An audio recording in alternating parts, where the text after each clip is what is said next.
Good morning students, मैं रजत, faculty government polytechnic Badaun. आज मैं आप लोगों के लिए आईएमईडी का नेक्स्ट लेक्चर लेकर के आया हूं। इससे पिछले लेक्चर में हम लोगों ने पिछले 2 लेक्चर किए थे, जिसमें पहले लेक्चर में तो हम लोगों ने आईएमईडी का इंट्रोडक्शन लिया था एंड उसके बाद का जो लेक्चर था उस लेक्चर में हम लोगों ने इंडस्ट्री क्या होती है, मैनेजमेंट क्या होता है, ये सब पढ़ा था। अब हम मैनेजमेंट की प्रोसेस के ऊपर आ गए हैं। मैनेजमेंट की प्रोसेस में पिछले लेक्चर में मैंने आपको बताया था कि इसके 5 बेसिक पिलर्स होते हैं जिस पे मैनेजमेंट टिका हुआ होता है, या यूँ कहें कि मैनेजमेंट करने के लिए इन 5 चीज़ों की आवश्यकता होती है, या ये 5 चीज़ों को करने के लिए मैनेजमेंट की आवश्यकता होती है। वो चीज़ें हैं planning, organizing, staffing, directing and controlling. ये बात मैं पिछले लेक्चर में बता चुका हूँ, हल्का सा रिवाइज कर रहे थे। ठीक है, तो आइए आज देखते हैं कि प्लानिंग क्या होती है, ऑर्गेनाइजिंग क्या होती है, स्टाफिंग क्या होती है, डायरेक्टिंग क्या होती है और कंट्रोलिंग क्या होती है। जब आप इन 5 चीज़ों को समझ लेंगे और इन 5 चीज़ों को मिलाकर जब आप पढ़ेंगे, तब आपको समझ आ जाएगा कि एक्चुअल में मैनेजमेंट क्या है। ठीक है, चलिए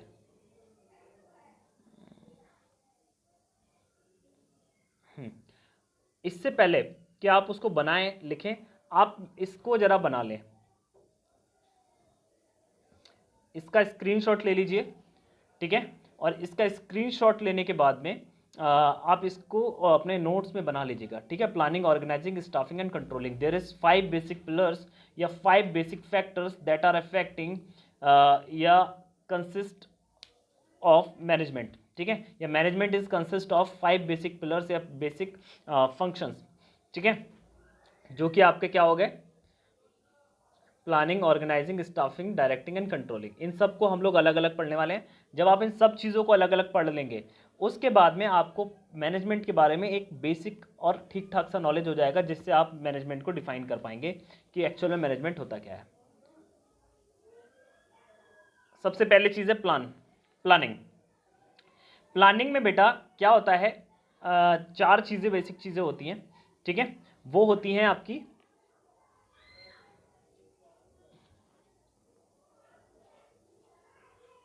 idea, vision, thinking and creation. ठीक है, 5 बेसिक चीज़ें होती हैं जो आपकी प्लानिंग के लिए ज़रूरी होती हैं।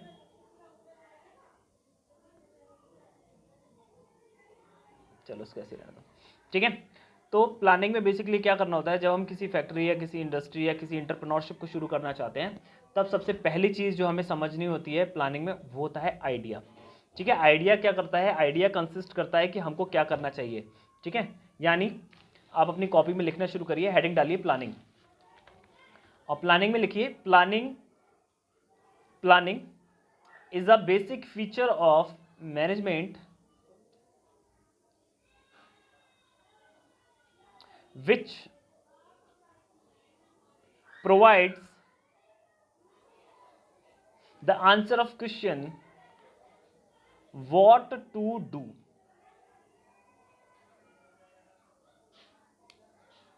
also how to do and when to do। ठीक है, ये 3 चीज़ों के बारे में आंसर देता है। यानी प्लानिंग के जो बेसिक प्लानिंग होती है उसमें हमें क्या देखना चाहिए। ठीक है, प्लानिंग के अंदर होता क्या क्या है, आइडिया होता है, विजन होता है, थिंक होता है, क्रिएट होता है। ठीक है, आप इसको बना लीजिए और उसके बाद में बताते हैं कि प्लानिंग करती क्या है।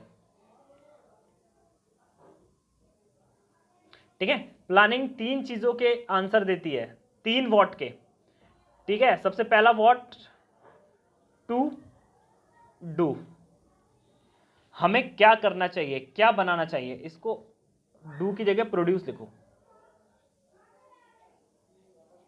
How to produce. ठीक है, इसके बाद में लिखो how to produce, and last one लिखो व्हेन टू प्रोड्यूस। हमें क्या बनाना है, हमें कैसे बनाना है और हमें कब बनाना है। इन सारी चीज़ों के आंसर हमको कौन देता है बेटा, प्लानिंग देता है। ठीक है, हम स्टार्टिंग में ही प्लानिंग करते हैं कि हमें क्या बनाना चाहिए, हम कैसे उसको बना सकते हैं और हम कैसे कब उसको बनाएं। इन सारी चीज़ों की जो प्लानिंग होती है वो हम पहले ही कर लेते हैं, ठीक है। तो इस प्रोसेस को बोलते हैं प्लानिंग प्रोसेस, ठीक है। प्लानिंग की एक वो लिखिए definition, definition of planning. Planning की डेफिनेशन होती है बेटा, planning is a process, planning is a process by which we forecast, we by which we forecast, forecast की स्पेलिंग फोरकास्ट, ठीक है। फोरकास्ट का मतलब होता है अंदाजा लगाना। क्या लगाना बेटा? अंदाजा लगाना, ठीक है। तो planning is a process by which we forecast the nature, by which we forecast the nature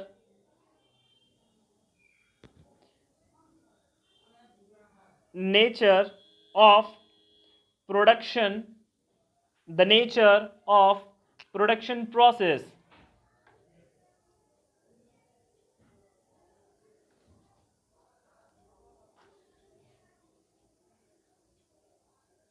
also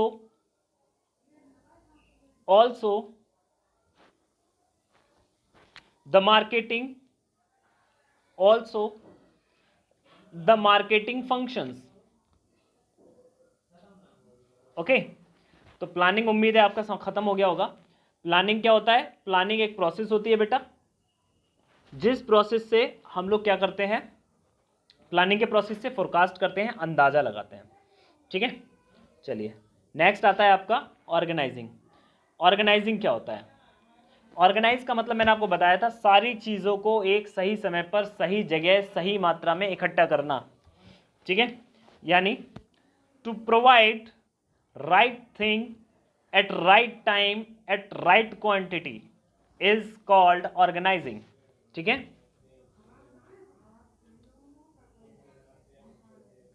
to providing right thing at right time at right quantity is called organizing.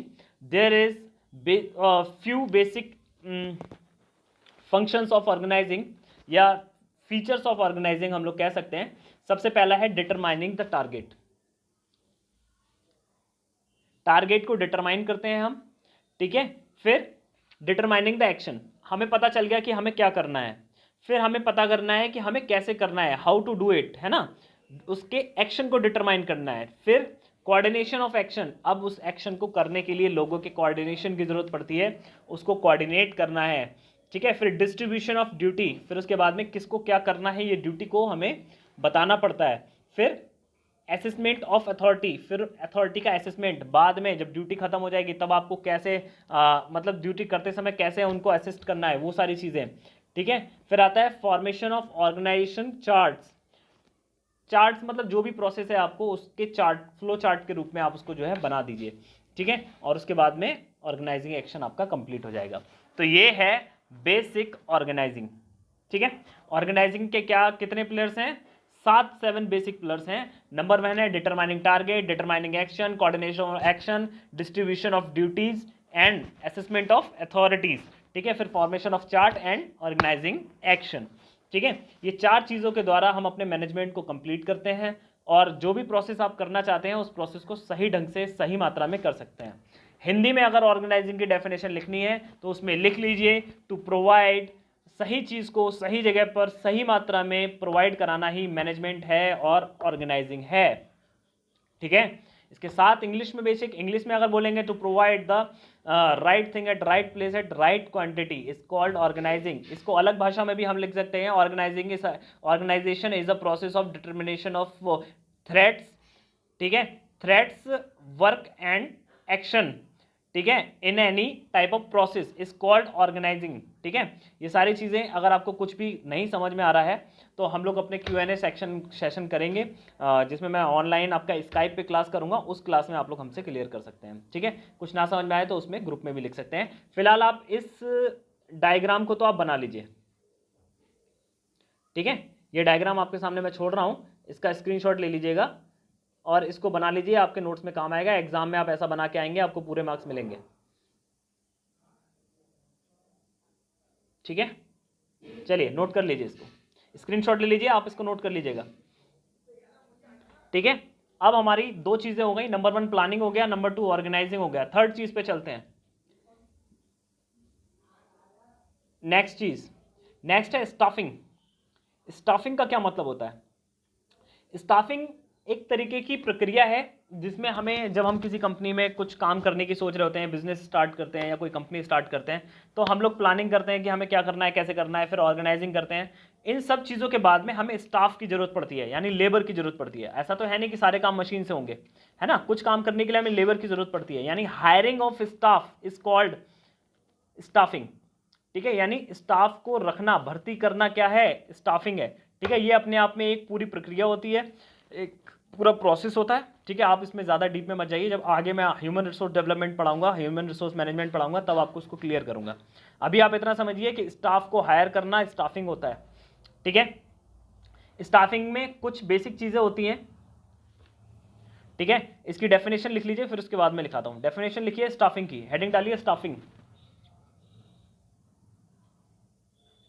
लिखिए staffing is a process, staffing is a process to select individuals for the company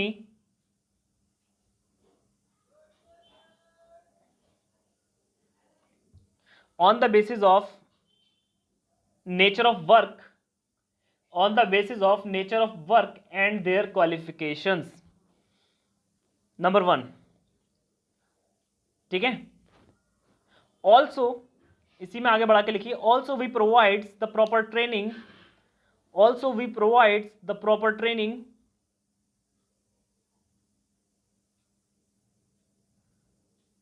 also we provides the proper training and guidance to the recruits to obtain the optimum